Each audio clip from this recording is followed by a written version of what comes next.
Well, now I want to talk about three-rail scale modeling. This is using three-rail track and cars and locomotives, but everything else on the model is scale. And it's some of the modelers that use this for your model railroad have some of the most beautiful layouts you've ever seen in your life. And we have some of them here tonight that we'd like to talk to and share with you what's involved and what's happening in three-rail scale model railroading. First one is Don Lambert. Don, please join us. Thank you. And Don, can you tell us a little bit about yourself? How'd you get involved in this part of the hobby with three-rail and then scale scenery? Sure. So I think I started like many kids with a Lionel set at Christmas. I played with that for a few years. I think that my story is the same as many people. At some point, I got into girls and cars and put the trains away for a little bit. I had a few sons, and we got the trains back out, and we enjoyed them for a few years. And then my son and I decided it was time to build a new layout, and decided we wanted to go for more realism. But we already had an investment, so we decided that we didn't want to not be able to run trains. Like, I've got three-rail trains that were my father's back from the 50s, and we've had fun, and we've put those in the layout and run those as well. His old Mark's train works just fine on our three-rail layout. Yeah. But when we are looking at what are we doing, we're using scale couplers, we're using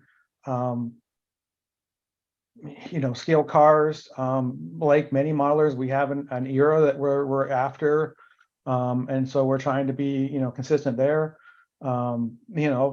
Yes, we have some store-bought models on the layout, but at the same time we're using new technologies to build our things that we want for ourselves. So using a CNC router, using a laser cutter, 3D printing, all these types of newer technologies. I think the technology in some respects is part of the fun, to learn how to do new things, to make what we want, because there are many things that if we didn't make it ourselves, we wouldn't have it.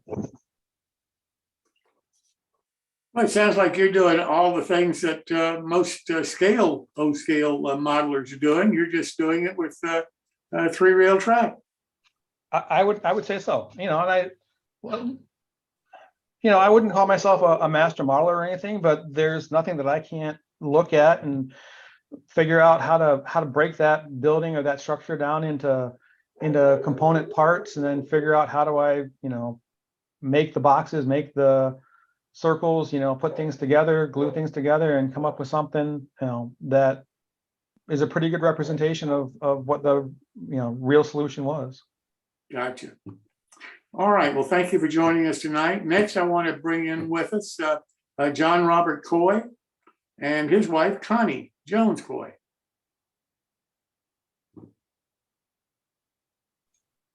Yeah, we'll unmute so you can hear us. We are the owners of the O-scale Glacier line, and our story about getting into three-rail actually started a long time ago. Of course, we got the typical Lionel train around the Christmas tree years ago. Then I became an HO scale modeler for the better part of 40 years. And then this is where the story takes a twist. I actually got three-rail trains from my son just to get a start, try to get him interested in model railroading. And unfortunately, that never quite took off. But when I set up the three-rail trains for him down in our basement, I walked downstairs one day still planning to build our HO empire in the basement. And I looked across the room and I saw the O-scale trains, and my eyes are not the greatest in the world, and we could see the markings on them. They're a lot easier to handle. They track much better. You don't have to clean the tracks nearly as much. And so that was the start of me trying to figure out how I was going to tell Connie that we were going to get rid of all the thousands of dollars worth of HO scale stuff, and then spend thousands and thousands of dollars in three-rail stuff. And actually, I considered two-rail at one time, But obviously everyone knows three rail is a lot more plentiful, but the biggest difference for me is I wanted to run bigger engines and cars. And in two rail, you need a 10-foot diameter curve. And in three rail, you can get by in a 6-foot curve. I mean, most of our curves are bigger than the 6-foot curve, but still that was basically the deciding factor in us going to a three rail and us doing a scale layout. Easy decision for us. I mean, we love Glacier National Park. And so that's what our railroad basically is. It's BNSF's, the original Great Northern lines run from Shelby, Montana to Whitefish, Montana.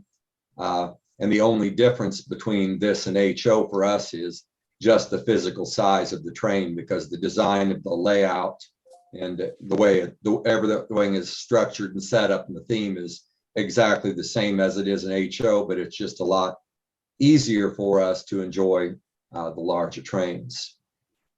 And so that's been going on for 13 years now. I'm really proud to say we've been in multiple magazines, and we're on 2 professionally distributed videos, which is really nice because, you know, one thing common about all layouts, eventually one day they're gone. So we treasure having those videos because they'll always be a great keepsake. But right now we've got a crew that comes down and we run every other Sunday night during the winter months, and we all have a real good time doing that. Well, you know, it sounds like we were supposed to have 2 other people here join us this evening, but they couldn't make it. So I'm sorry. I apologize to everybody about that, but that's what happens with life. You know, it's just things come up and you have to change your plans. Let me ask you this. In O scale, there are all different kinds of scales. There's 1/4 inch, there's 1764, there's proto 48, there's 7 millimeter, there's 143. And you know, it gets confusing after a while. What about three rail? Is there a gauge, a scale, and that's it? Several I don't know how they determine what they're going to build, probably by just how much money they think they're going to make. And I think typically a lot of times the manufacturers make undersized equipment because obviously you can have smaller curves and everyone is not blessed with a basement. It took me 45 years to get a basement of my own. I always wanted one. It took 45 years to get one of those. And they're kind of expensive. And yeah, so we got that. But what I personally consider O scale is 148. That's the accepted NMRA standard, and that's what I go by. Except not only does three rail track have 3 rails, it's also really 5 feet, about a 5 feet gauge between the rails in scale. And I have some really, really good friends who I dearly love and respect, and they are much, much, much better modelers than I will ever be, who are a bit crazy, the Proto 48 guys, and they'll scoot those rails in about 1 millimeter or 2, so they will have the exact spacing and hand lay all their track and switches, and they have my greatest respect and admiration, but I'm just not going that far. I understand. Well, Yeah, let me ask. I agree. I look at 148, and you know, again with the wider rails, we do have the deeper flanges as well. Although we've done a good job of laying our track, and I can run the 2 rail short flanges on our layout without any problem. So you know, that's the nice thing about it is again, it's versatile. I can run very old. I can run, you know, modern 2 rail without any. I mean, 2 rail trucks, 2 rail wheel sets, you know, that are scale. Because the track work was done well.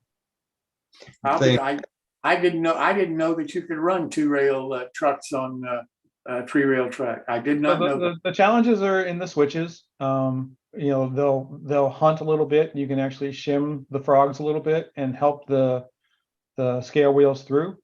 But that's about it. You can pretty much go. I'll be darned. The other thing you can do, it's kind of a cheat, is sometimes you can, you know, basically just replace one set of wheels in a truck with the deeper flanges if you find you have problems, and you can sometimes get away with that. But yeah, it's like And- everything. It's just a problem. So how do you solve that next problem? Yeah, in O scale, there are so many choices. It's so confusing. And of course, it's like HO scale and it depends on the height of the rail. Because if you get a real scale rail like the Proto 48 guys, you can't run 3-rail anything on it. You know, Yeah, of course. it Yeah. just Yeah. strictly depends on it is amazing the differences in Mhm. 2-rail and in 3-rail scale. There's a lot to know. Like I said, I'm a 40-year HO guy, so it was a steep learning curve. But the thing I do appreciate the absolute best about O scale is they stay on the track. And I always tell everyone, I said, if you're doing a switching layout, trust me, you want to get O scale trains, because I had 40 years worth of issues. I don't care how perfect the track is or how well weighted the cars are. They just do not track as well as O scale trains. And when O scale trains derail, there's usually a huge crash and a bang. It's much more dramatic and more fun and entertaining. You sound like you speak from experience. sir. Oh, yes. We had a train going around our curved trestle one night, and everybody in the basement ran with their camera because somehow the cars, I don't know how it happened, they all literally pulled to the inside, and they literally were hanging in the air between the engine and the rear of the train over the ravine. And they How didn't fall. And they didn't fall. And how I know they didn't fall, it was amazing. That should have been a good magazine picture. Yeah. Well, you all talk about O gauge, Lionel 3-rail. You talk about it as if it's scale model railroading. So to you, there's really no difference here. Other than it having 3 rails. But even there are some HO people I know that are, well, I don't know how you want to put in a nice tactful way, because I like all modelers and all scales, but the only people that I know that have perfect scale track are Proto 48 fine scale modelers, the hand lay and do, because all the HO track, I mean, it may have 2 rails, but it's still not prototypical track. And it's Right. just not. So I don't get hung up on the track. And I'll tell you, the most interesting thing is anyway, from a psychological point of view, when people are looking at a railroad track, they know that trains have 2 rails. So we'll have groups come down into the basement. When they're done, they'll leave, they'll come upstairs, and I'll always ask them, I say, how many rails did the track have on it? And they'll give me a real puzzled look, like, what a stupid question. I said, no, I'm serious. How many rails are on the track downstairs? And they're like, 2. No, there were 3. There really were. They're just between the backgrounds and the scenes and weathering the rails, and you don't think about it. And I mean, if you know it's there, obviously, and you're looking for it, but it's so blended in that, I mean, it's just not that big of an issue with me. But that's a personal choice, pretty much, as when people are arguing what height their layout should be. It's just a matter of preference. I mean, in the end, we're and I don't care what scale you're using, we're all building an illusion, right? Right. We're trying to get you to see what we want you to see. We're trying to get you to see something that's not even necessarily really there.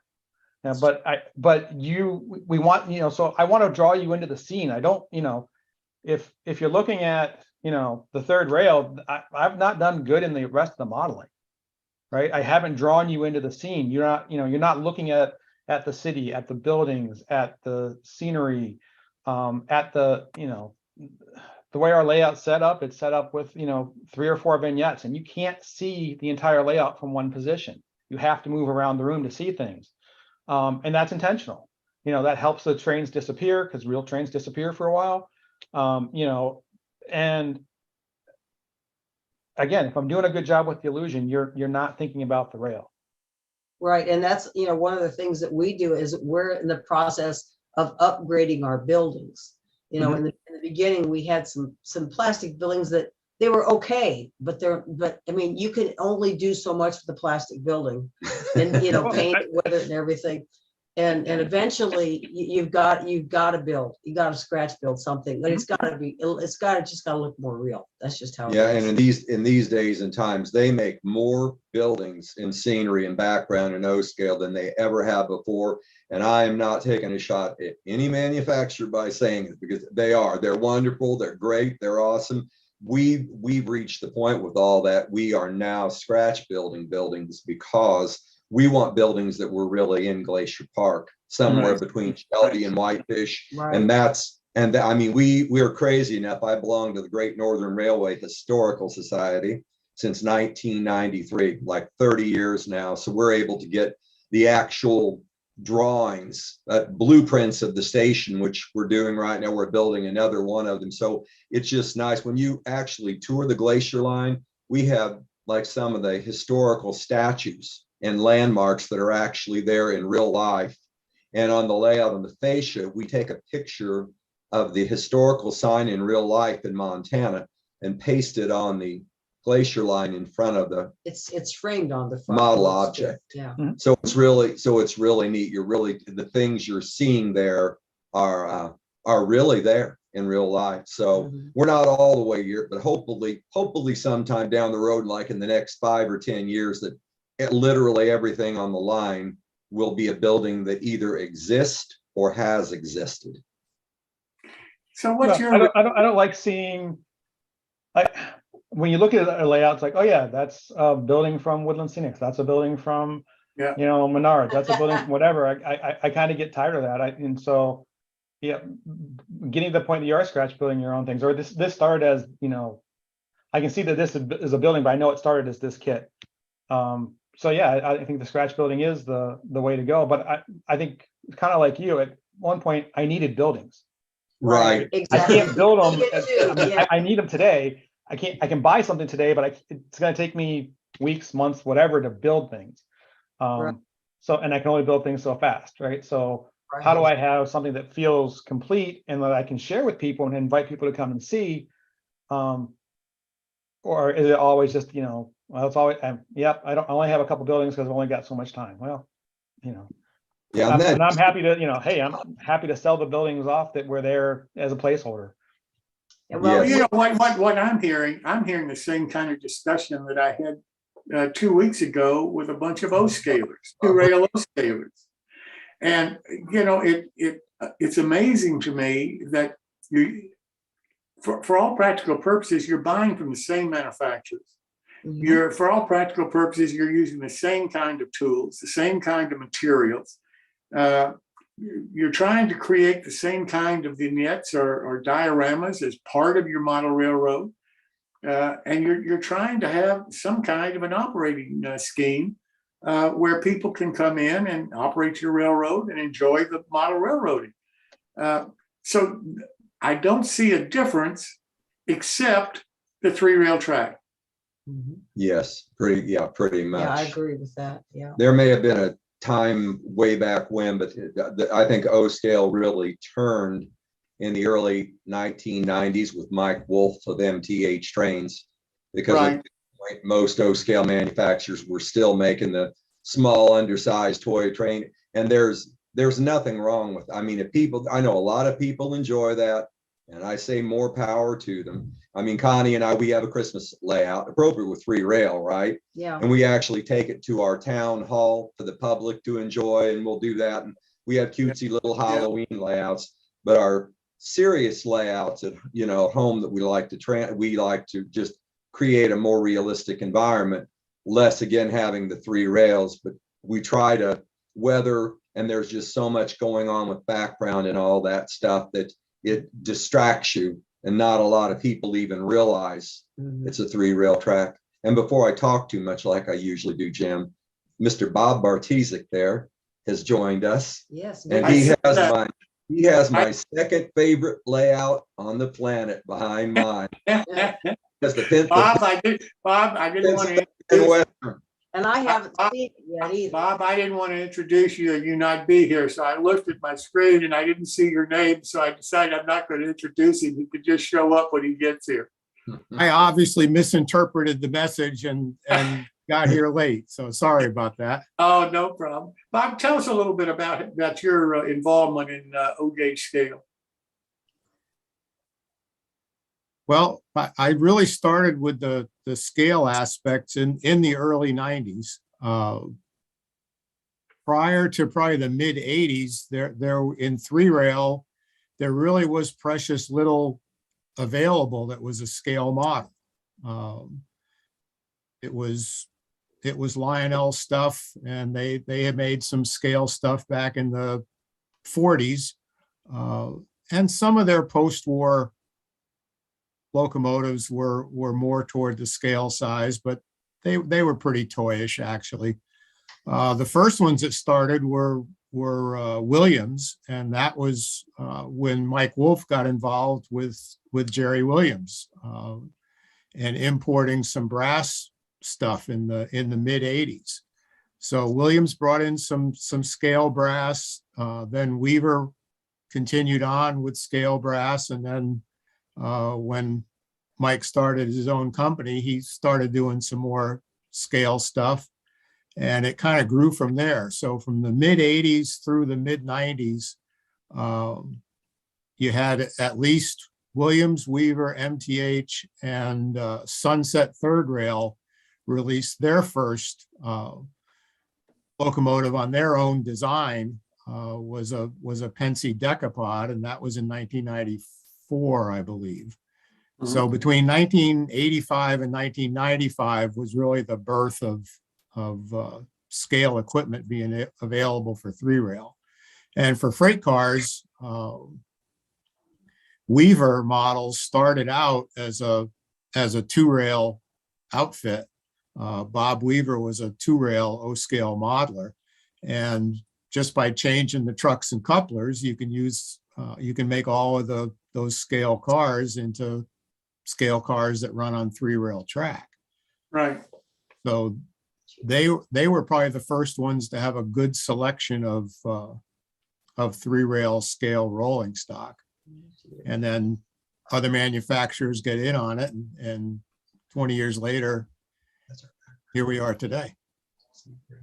Well, when I started with Lionel, and I had a basement, and it was full of Lionel.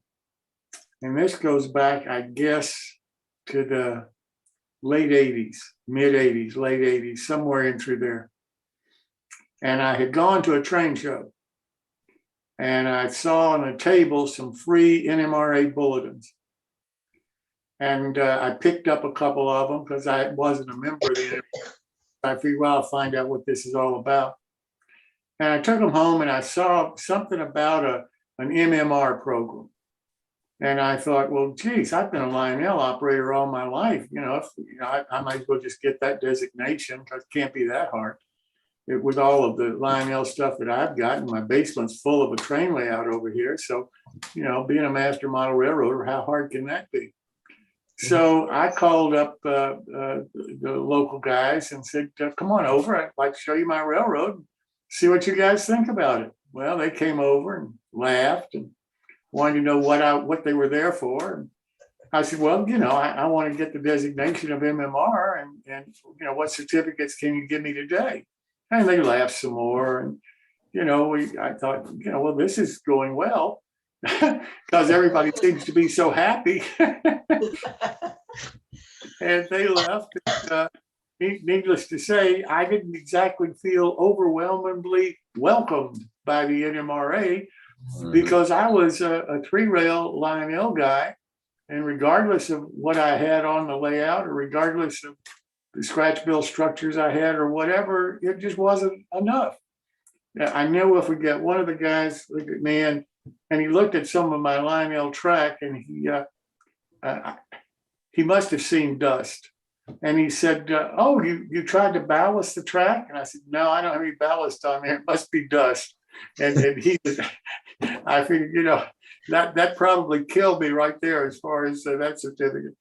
But now I understand that the NMRA is more receptive to 3-rail operators. It used to be, at least back when I was involved heavily with it, being a line mill operator was something that the NMRA just wasn't interested in. They were a scale organization. They didn't consider tree rail scale. Therefore, don't call us, we'll call you kind of thing. Now I hear that's changing. Do you all find that to be true? Yes. Yes.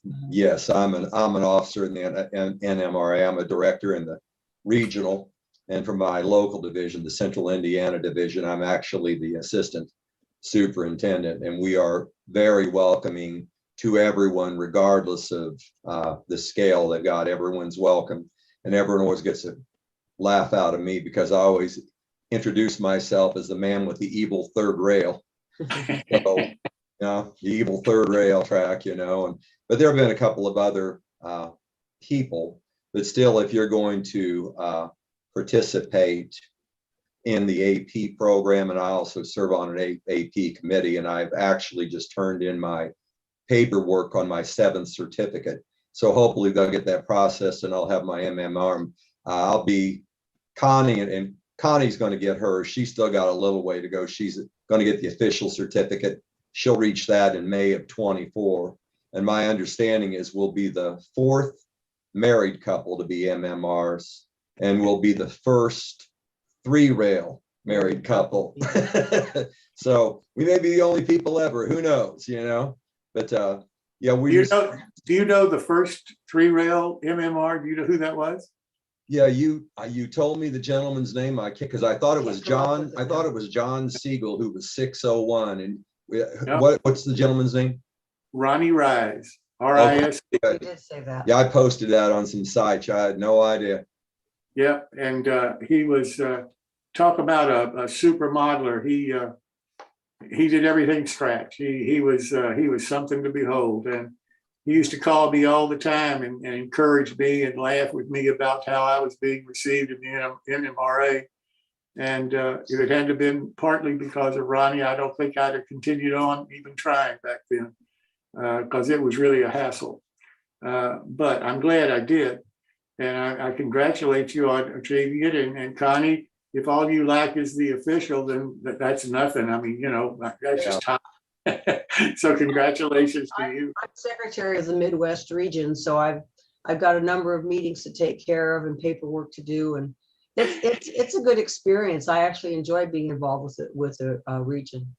Yeah, because you find out lots of things you wouldn't otherwise, and actually be the thrill of my life. But I'm actually running for the national board for the NMRA this upcoming election for the Central District Director position. And I'm hoping to have direct access and information from the board. I talk with a couple of the directors anyway, and occasionally Gordy Robinson, I'll chat with him, but I try not to too much because everyone always wants his time, and he's busy enough with that and being married and jobs and children. And so I try not to bother him too much, but it would be I would love to be on the inside, because you can learn so much more, actually being there and being part of the national board is an experience. I hope that one day I can get there.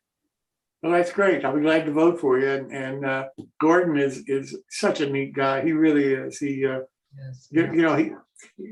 His division in Scotland, he wanted that division to be the first digital division in the NMRA. Mm-hmm. And that's when I first met him. And this goes back years ago now. I forget how many. But he is really something. I can't say enough nice things about him and what he's now achieving for the NMRA. I think it's wonderful. Yes. Don, Bob, are you all involved in the NMRA or any organizations like that? I mean, what do you find as far as acceptance of 3-railers? I would tell you, just listening to John here, that my impression might be dated. I think it sounds much more like what you were describing earlier. When I had some interest, it was like, oh yeah, no, that's not what we're about. And that, again, that's, let's say 15 plus years ago, and so I never looked back. It was well, that's not what we do. And so I mean, yeah, I am a member of the TCA, the Train Collectors Association, but as and I've been in model railroad clubs before. I worked in HO for several years, helped, and you were talking about your 501c3. I actually helped that organization file and do that paperwork back in the day so that they are today. And that has, as you were mentioning earlier, helped tremendously with donations, support, Yes. that type of thing. I mean, they went from renting a building to being able to actually purchase their own building, and they had to move the layout, but that was huge for them to be able to, have a permanent place.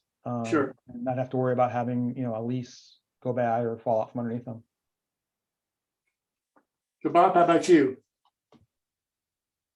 I really haven't had any problems at all with it being accepted by NMRA, different groups within NMRA, locally here in Cincinnati, that they come and visit my layout a couple of times a year when they have meetings that are close. They have a meeting, and then they have 2 layouts open typically after the meeting. And even though I'm 30 miles outside of Cincinnati itself, they'll come here when they've got a meeting on the north side. I've given clinics at meetings on topics like scenery, operation, layout design, diesel locomotive detailing, weathering. Those off the top of my head. I've done it at meetings in Dayton and Cincinnati and in Pittsburgh. Pittsburgh has a really active NMRA group, and there are several guys that are doing 3-rail the way that we do it in the Pittsburgh area, and they're all part of the NMRA Division 2 out there. So they also are aware of the kind of stuff we're doing. I think, if you look at our layouts, the scenery is as good as anybody's. The trains run as well or better than anybody. Those of us that host operating sessions, the stuff stays on the track and runs slow, and all the guys that come to my place say, "This is great. You can read the car numbers." Yeah, I understand. So it really hasn't been a problem. Is O gauge scale, is that a builder scale, would you say? Or is it becoming a builder scale rather than open the box and put it on the table? I think it's a transition. I think you can that's start right. with some, and you can upgrade as your time and abilities allow you to. Yeah, I think that's right. You have the ability to get stuff out of the box and on the railroad and get up and running quickly with your equipment, and also plop some ready to run buildings out of the boxes and on there, so you have something to get started. And then I think what we're all doing is going back and reworking some of that, whether you rework the cars by weathering them, whether you rework the locomotives by remotoring them or regearing them, adding detail to them, weathering, all that kind of stuff, and then scratch building structures to actually represent something that is unique to the railroad. What about excuse me, go ahead. I was just going to say that I echo what John was saying, and Don as well. I don't want somebody to come down and say, "Oh, there's that building from MTH and there's that building from Woodland Scenics." If I've got one of those, I try to modify it so that you can't recognize it in 5 seconds as being that particular model. What about the electronics between what Lionel has, what Mike had, what, the different manufacturers? Is that any issue or problem at all? I think it's a major issue in 3-rail. We do not have an open standard like DCC and the other scales. At the time that command control came into O gauge, which was the early 90s, there weren't any DCC decoders that could handle the amperage of the motors that we had at that time, which were the old Lionel post-war style field wound motors that sucked up 4 or 5 amps apiece. Right. So I know Lionel looked briefly at DCC before they came out with their Trainmaster command control system. And the equipment wasn't there to be able to use it. Plus the signal to the locomotive is embedded as part of the current that's on the railroad. In other words, DCC uses that pulse DC where you get a positive pulse and then it drops to 0. Well, in that instant when it's 0, that's where the command to the locomotive is sent, and then it pops up to voltage again. And when you've got a thing like a roller rolling along the track, and if you've ever run your 3-rail trains in the dark, you get a little sparking off that center rail on the pickup roller. Well, that sparking is very noisy and can mess with that DCC signal. So for several reasons, Lionel went away from that. And when they introduced their system, TMCC, it's a radio-based system. So they use the track as part of a radio antenna and use your house wiring as the other side of it. So they're not depending on track at all. It's all broadcast over the airwaves. Mhm.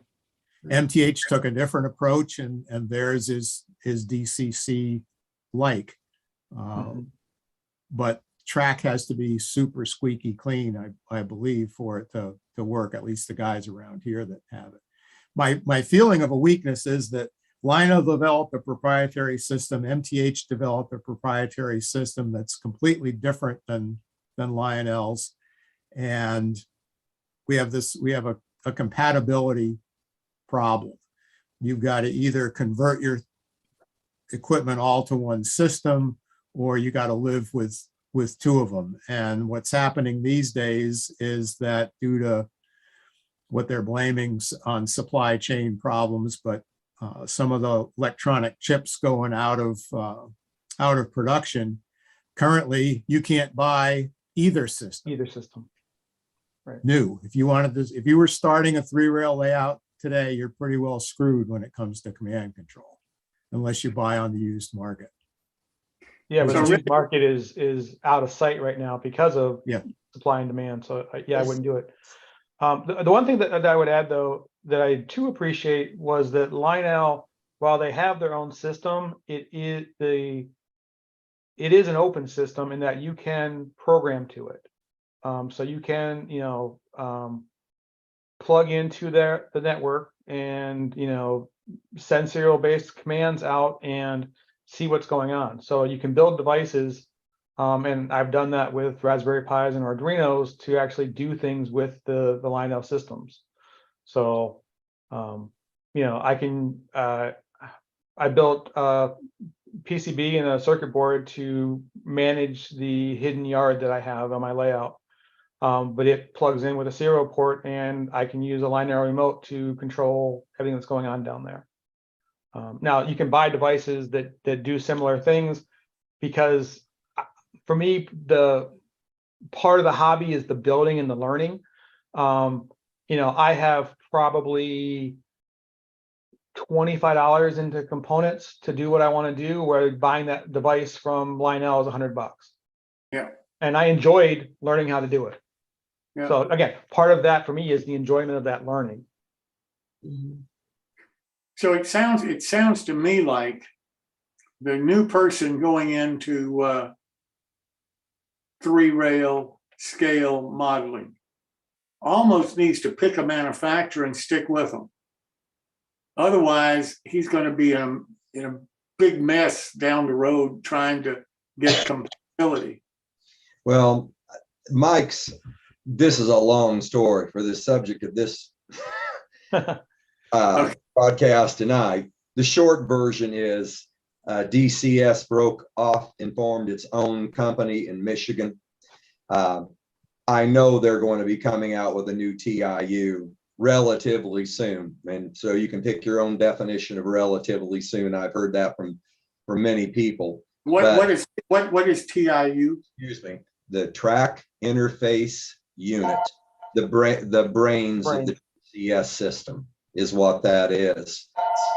Just by dumb luck, I ended up getting a DCS system when I first started in this in 2010 or 11, simply because we do Great Northern and they were producing a Hustle Muscle engine, one of Great Northern's most famous engines at that time. So that's how we ended up with DCS. And I'm glad we did, because you can get into conversations with people and start wars about which system is better, which system is worse. And it's like everything else, there are pluses and minuses. But what I do like better about the DCS, and again, I got it first by dumb luck, is you can actually buy a Lionel command base, Lionel Legacy. There's a special cord that you can get. You can hook the Legacy base directly into the DCS base, and you can control Lionel locomotives with the DCS remote. You cannot reach all of the functions with it, but you can make it go forward, backward, all the basic stuff that most anyone would need to do. You can do that with it. So I'm glad that is a convenience that we've got going with that. But I definitely prefer the DCS method because the signal is being transmitted through the center rail to the locomotives. And because we do have the oversized roller and the oversized rail, we've got, probably over 1,000 feet of track. If we have to clean that track twice a year, that's a lot. Gotcha. So we've got good signal strength everywhere, and our problems are very, very minor in that regard. We're fortunate. With the electrical that you all are using for your 3-rail, does this LCC that the NMRA is coming out with and trying to get accepted, is that going to be important for you in how you're operating your model railroads? I can't answer because I'm not familiar with that. Yeah, Okay. I'm not sure I know what it is either. Okay, very good. Yeah, not for me either. I mean, I have a little bit of an understanding as to the kind of things that it does, and I already do all of that stuff through other means. So Gotcha. no Okay, need to get involved with it. I understand. How is O gauge scale, how is it being promoted? Is it getting the promotion that you all feel it deserves, or where is the promotion of this? Who is promoting this to model railroaders rather than the 2-rail? I hear about 2-rail all the time. 3-rail scale, I don't hear about. I would agree with you. I think we're a fraction of what's going on there.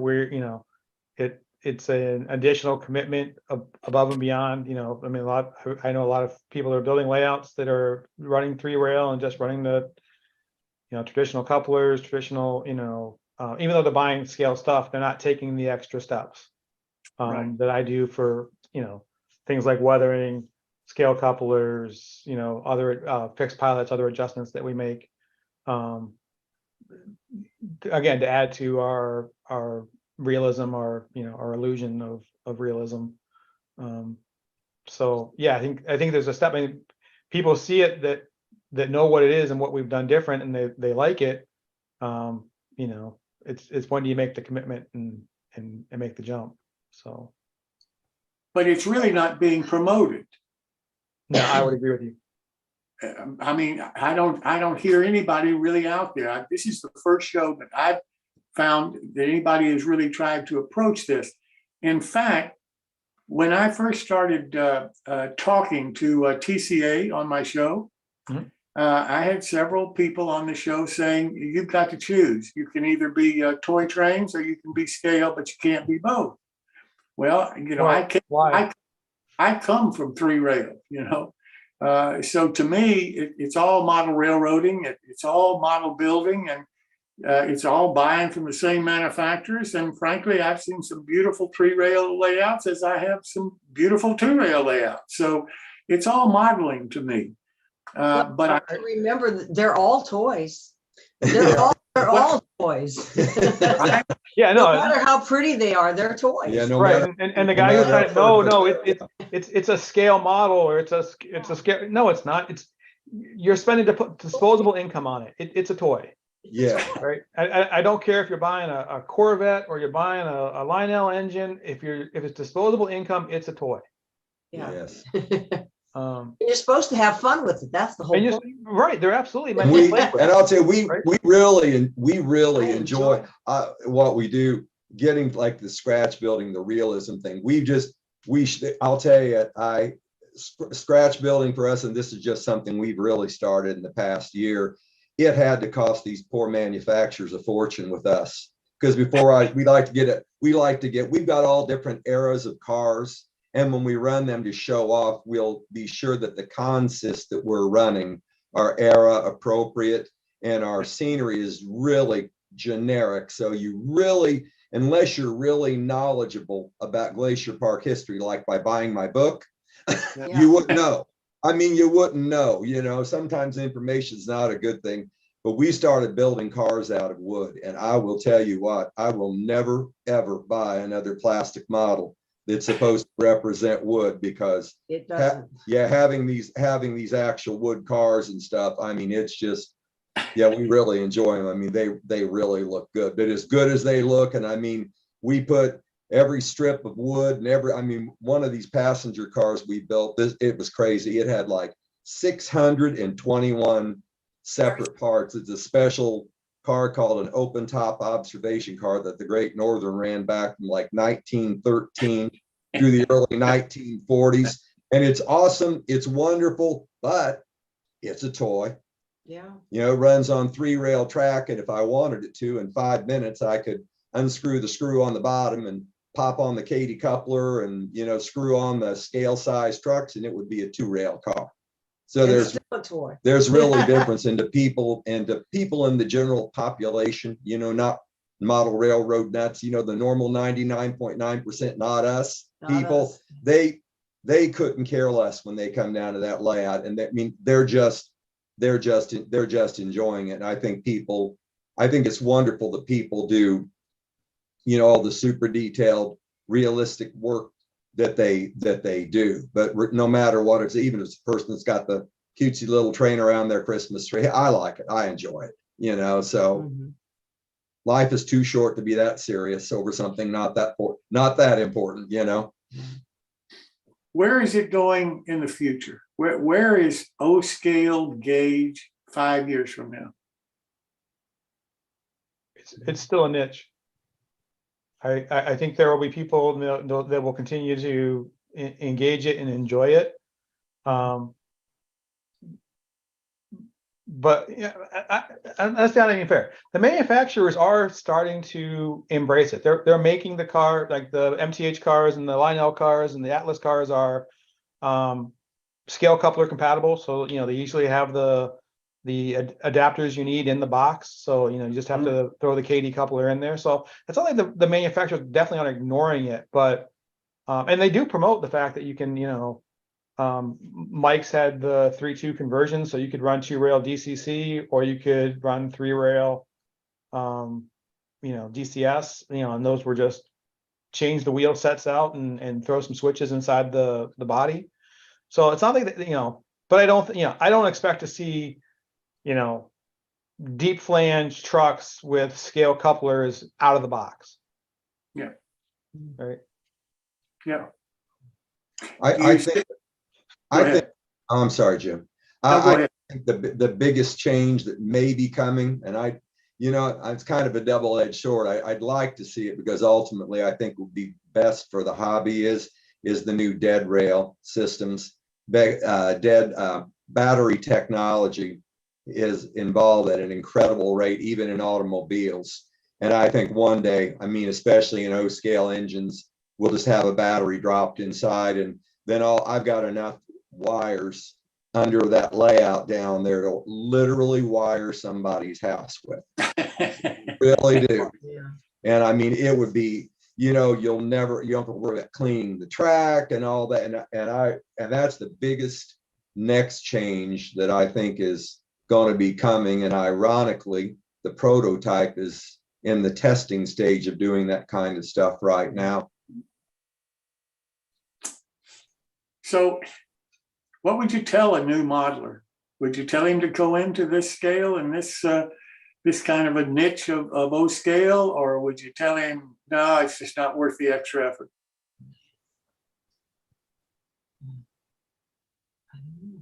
I think everybody has to make what they want out of the hobby, right? It's something to enjoy. It's something that I'm willing to talk about and share what I'm doing. I mean, but it's not for everyone. I mean, people, again, you still want have people that want, their layout to look like, a showroom 50s Lionel layout, and that's great. I spent a bunch of time in an HO club. I learned a bunch of techniques there about how to do better modeling, how to do better scenery, and I brought that into my, 3-rail Lionel world. So, I think it always depends on where you start from, and what you think's achievable, right? I mean, there's some people that this is the best they can do because that it's what they know. And we're not all going to be master modelers. We're all going to hit whatever our limit is, and that's okay, right? And if you enjoy it, and what's the saying? It's my railroad is the first rule. It is my railroad, and I'm going to enjoy it. Yep. So yeah, I would think that. I think that I would agree with some of the challenges right now. And I wasn't thinking about this when we talked about with control systems. There are new things that are coming out that are Bluetooth compatible. So you can actually run them right out of the box with an app on your phone. I'm not really a fan of my phone as my control device. Control device. We're the same way. I don't want to use my phone for that. Right. I use it for enough other things. I don't need you to do that. I mean, it's great. I am disappointed about the brand new TIU because actually they're taking out the megahertz receiver that the Right. remotes won't work. And I'm like you, somebody somewhere is going to be clever and they're going to reverse when we first started getting the phone compatibility, you had to add the box to the TIUs to use the phone. Someone will come up with add the piece of hardware to the new TIU that'll let you use the old remote. Because I'm like, I like the old, I do not want to burn up my phone battery in my hands. I'm a pretty big person, and that in my phone's a decent size, but it's just hard for me. But I'll be the first, someone's probably screaming somewhere. I'll be the first to admit it's easier to use. And someone told me it's easier to use the laptop and control it, pushing and touching the screen on there, but versus the thumb wheel, I don't agree. But we've got this huge basement, and our operators are not going to be carrying around laptops. It's just not practical. The problem with the touch screens, that you have on a laptop or excuse me, on a tablet or a phone is the accidental mistouch, right? You drag your thumb across something, and the next thing you know is you went from a nice scale, 10 miles an hour to 120 miles an hour, right? Because it was an inadvertent touch on that screen. That's right.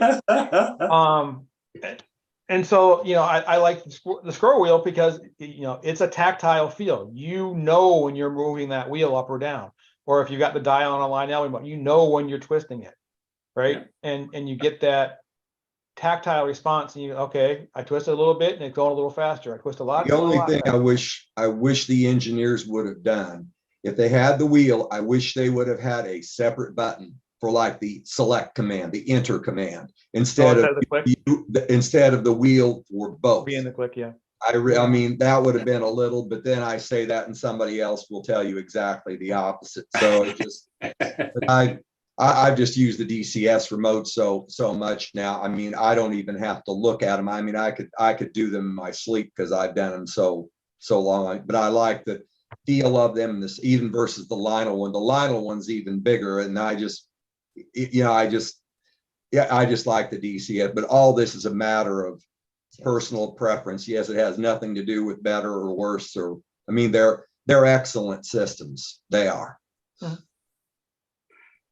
Well, listen, we've been talking about some things, and you all have made some great points about the advantage of being in the scale and the gauge that you work in, as well as some of the problems or the issues involved in being in there. Well, those same issues, different issues, maybe different problems, different advantages. You could have that kind of discussion about any scale. So, I appreciate all of the comments that you've made. But we've been talking for quite a while now. Do you have any final comments that you'd like to make about O-gauge scale modeling? Well, I'm gonna steal from Bob Bartzik. I only steal from the best. Kind of. I like hope it's the good stuff. It's the good stuff.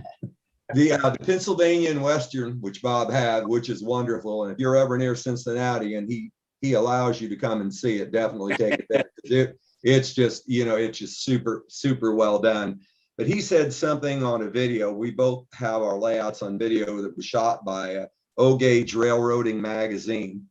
And he was in a quandary about what scale he was going to build. He was an N scaler from long, long ago. And he was considering HO scale. And he said, here in the Cincinnati area alone, there's like, 12, 15, 20, there's a glut of HO railroads.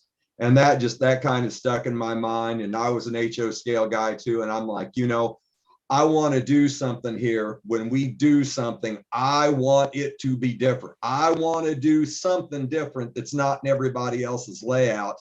And what Bob said, like I said, really stuck in my mind because I am confident that the reason the Glacier Line has got all the exposure it's got and all the videos it's got is because it has 3 rails. If it would have been another HO layout, you would have never heard of it. And that's not a knock on HO because it's awesome. And I know guys that have HO scale layouts that would just absolutely blow your mind. One gentleman has a 2,800 square foot basement in Carmel, Indiana, and it's just run by computers and it's just out of this world. It should be in a museum somewhere. Having said that, I'm still glad that I have the 3 rail layout that I do, and I'm a Great Northern person in the state of Indiana, which you're not going to find that many people in Great Northern right here in central Indiana. There are a handful. Gotcha. Bob? Yeah, I think if you think you might be interested in doing something with 3 rail scale, recognize that there will be some challenges. Availability of stuff is one.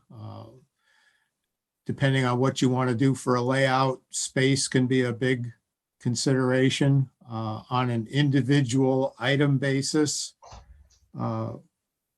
Cost is there because the cost is more than other scales, although, damn, I hear the local guys talk about these $80 HO freight cars and Yeah. what HO locomotives are going for now. And if you're willing to go to the secondhand market, or secondary market, O scale is no more expensive than HO for some of that stuff.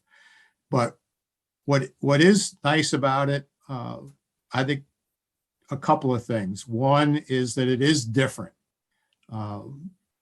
Here in Cincinnati, there's a couple of dozen, magazine quality, museum quality HO layouts. Just gorgeous. Lots of different railroads represented and time periods.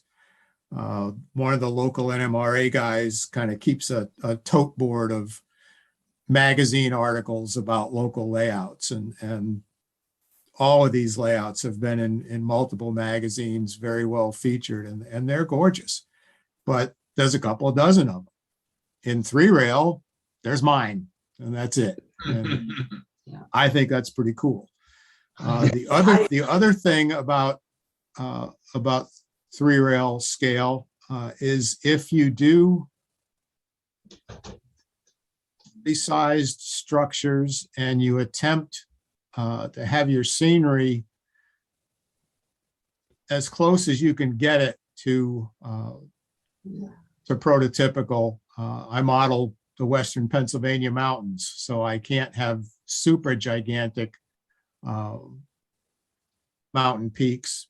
But when I designed the basement, we put in 9-foot ceilings. So some of those mountaintops are 8 or 8.5 feet off the floor. Most of the surface of the layout is 50 to 52 inches. And when you put a scale size factory structure on there, the water tanks on the roof are up around 72, 73 inches. So you really are looking up at the scenery and the structures. You get an impression of size. I call it the O scale wow factor. People come down in the basement and it's impressive, the size of things. I had a visitor for one of the NMRA convention open houses, came and he stood at the bottom of the stairs and looked, and then he went in a little bit and looked, and I went over to welcome him, and he says, "Are you the layout owner?" I said, "Yeah, I am." He says, "I model HO," and he's putting his hands like this, showing me a small little thing. And he says, "I've been in a lot of really nice HO layouts, but this is just so in your face." So 3-rail scale can really be in your face if it's done well. Yeah. Don, how about you? Yeah, I think it's a little different for here because I'm actually in an area that there is a lot of O scale. I expect it's because of in Michigan here, with Lionel's history up in Mount Clemens, there does seem to be a lot of good quality O scale and model railroads around here. I think the other thing though, to kind of what Bob's saying is, yes, you need to make things big, but you also need to figure out how you're going to do some sort of selective compression, because you need it to,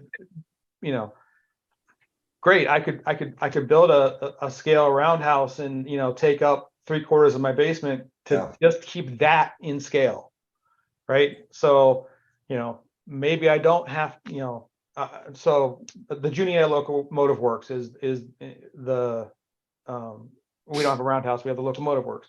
So the Locomotive Works is 26 bays long. Well, I had the building is scale size, but it's only 11 bays because I don't have enough room to make. So that's my selective compression. So I can be at scale, but still be compressed. So I think there's those kind of things you have to figure out. The best thing about O scale is it's big. It's big. The Absolutely. worst thing about O scale is Best It's thing. big. Right.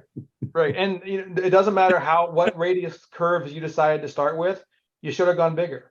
Yeah. Right. Yep. I thought the 072 curves that I was going to put in, that was going to be great. And that's my minimum. And I wish my minimum was 108. Yeah. Right. And but I'm sure if I did 108, I'd be going, it should be bigger.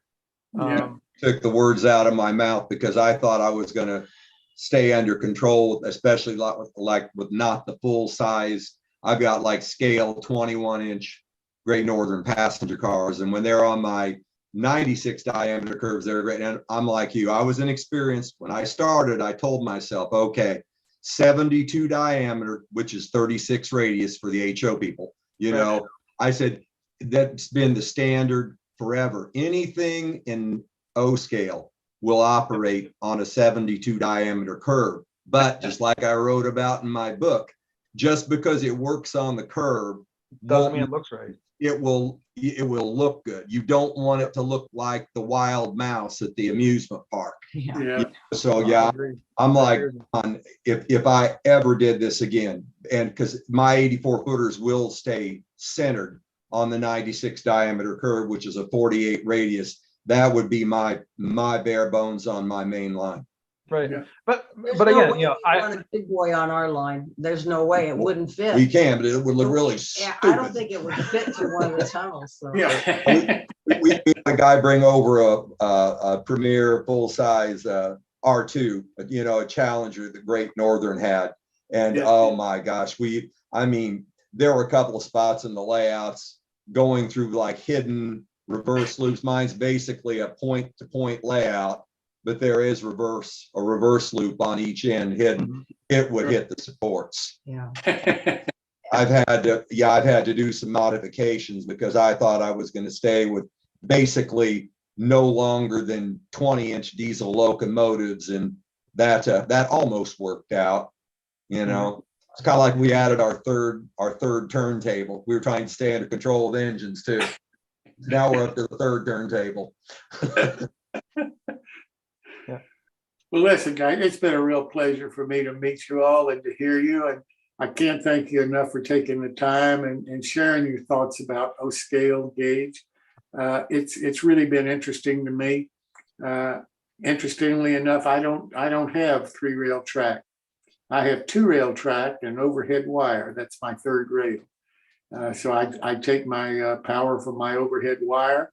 I run straight DC with homemade little handheld throttles with diodes. So I can hold one in each hand and run 2 trolleys at a time. And that's the extent of my wiring. But that's just me. But I thank you so much for sharing what O-gauge scale is all about and for being here this evening. Thanks so much. Yeah, thank You're you for welcome. having Thanks us. for having us. Enjoyed it. Thank you.